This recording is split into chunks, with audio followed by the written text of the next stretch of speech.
Ողջույն հարգելի հայրենակիցներ, քաղաքացիական պայմանագիրը հերթական անգամ պարտվեց Մայր Հայաստանին։ Մենք, ինչպես հայտնի է, դատական հայց էինք ներկայացրել ընդդեմ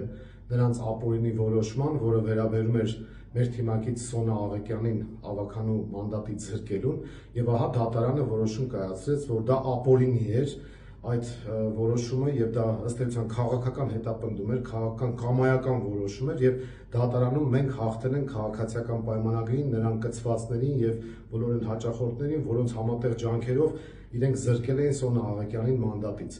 Այս գործընթացի հետ կապված մանրամասները հետագայում կներկայացնեմ, նաեւ կխոսենք այլ դատական հայցերից, որը ներկայացրել է Մայր Հայաստանը, ձգտելով պաշտպանել մեր քաղաքացիների շահերը։ Այս բանին ուղղակի այսքանը արձանագրենք, որ քաղաքացիական պայմանագիրը իր որոշումներով շարունակաբար պարտվում է եւ պարտվելու է Մայր Հայաստանին։ Առայժմ այսքանը, շնորհակալություն։